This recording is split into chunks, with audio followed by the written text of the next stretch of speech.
पांचवा क्वेश्चन 13.1 प्रश्नावली का ये पांचवा क्वेश्चन है। ठीक है, इसमें कहा है हम लोगों से कि एक घनाकार, ठीक है, कौन सा घनाकार, घनाकार का तात्पर्य है घन की आकृति। ठीक है, उसमें कह रहा है कि इसकी जो भुजा है ना उसका एक मान दिया था 10 सेंटीमीटर है। फिर कहा है दूसरी बात इसमें घनाभाकार, घनाभाकार का तात्पर्य है कि घनाभ की आकृति का, किस आकृति का है, घनाभ की आकृति का, जिसमें लंबाई चौड़ाई ऊंचाई तीनों दे रखा है।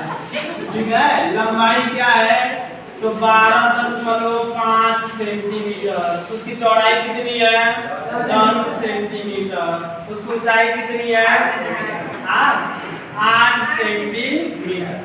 ठीक है, तो पूछ रहा है हम लोगों से सिर्फ दो क्वेश्चन पूछा है। पहला क्वेश्चन पूछा है कि दोनों आकृतियों में, ठीक है, जो घनाभ है और जो घनाभाकार, ठीक है, इन दोनों में पार्श्व क्षेत्रफल में कितना अंतर है। पार्श्व क्षेत्रफल मतलब होता है उसकी भुजाएं। ठीक है, यानी चारों भुजाओं का जो क्षेत्रफल है कितना है। ठीक है, ये हम लोगों से पूछ रखा है। तो देखो अभी तुम लोग बताए कि घन जो बनता है, घन की आकृति ऐसे होती है। घन मतलब होता है बच्चों उसकी सभी भुजाएं बराबर। जैसे अपना 2D में एक वर्ग काम करता है बच्चों ना, वैसा ही वो जो 3D में अपना एक घन काम करता है। ठीक है, यानी कि वर्ग में भी बच्चों सभी भुजाएं कितनी, मतलब सभी भुजाएं क्या होती हैं, बराबर होती हैं, और घन में भी सभी भुजाएं क्या होती हैं, बराबर होती हैं। ये हमारे पास घन है जिसका बच्चों मान दे रखा है कितना 10 सेंटीमीटर, यानी कि हर भुजा इसका 10-10 सेंटीमीटर का होगा। दूसरी जो इसकी फिगर है घनाभाकार का दे रखा है, तो हम लोग घनाभाकार जो होता है बच्चों अपना आयत जैसे होता है, जैसे 2D में अपना आयत होता है ना, वैसे ही बच्चों 3D में ये घनाभ होता है। ठीक है, इसमें बच्चों क्या होता है, इसके आमने सामने की भुजाएं बराबर होती हैं। ठीक है, यानी इसमें क्या होता है, तीनों चीज पाया जाता है। यहाँ से यहाँ तक इसकी लंबाई है जो हम लोग कितना दिया है 12.5 सेंटीमीटर। ये अपनी इसकी क्या है बच्चों चौड़ाई है जो कितना दिया है 10 सेंटीमीटर, और ये अपनी क्या दिया है ऊंचाई दिया है जो दे रखा है 8 सेंटीमीटर। हम लोगों से दो क्वेश्चन इसमें पूछा है।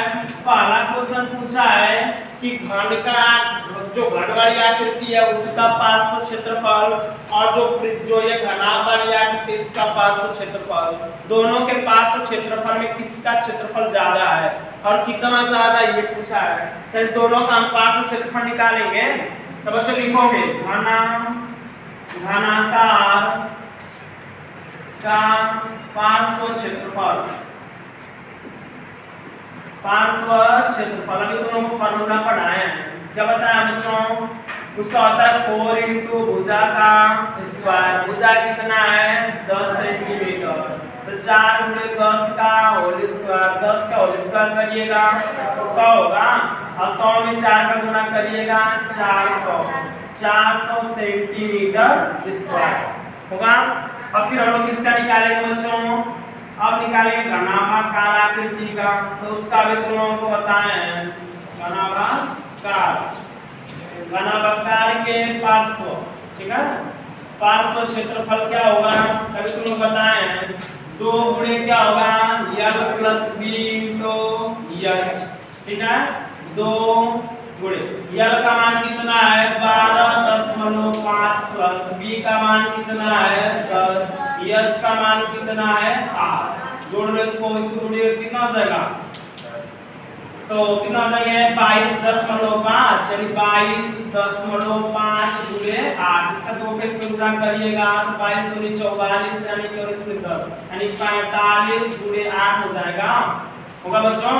अब इसमें गुणा करो 8 × 5 = 40 को 0 और 8 × 4 को 32 और 4 कितना हो जाएगा 36, यानी 360 सेंटीमीटर स्क्वायर। तो दोनों आकृतियों का हमने पार्श्व क्षेत्रफल निकाल लिया। जैसे ही पार्श्व क्षेत्रफल मिलेगा हम लोगों से पूछा है कि किसका अधिक है, तो अब ये सी बात दिख रहा है बच्चों की 400 सेंटीमीटर स्क्वायर है, यहाँ पे 360 सेंटीमीटर स्क्वायर है, तो कौन सा ज्यादा दिख रहा है? घन वाले का।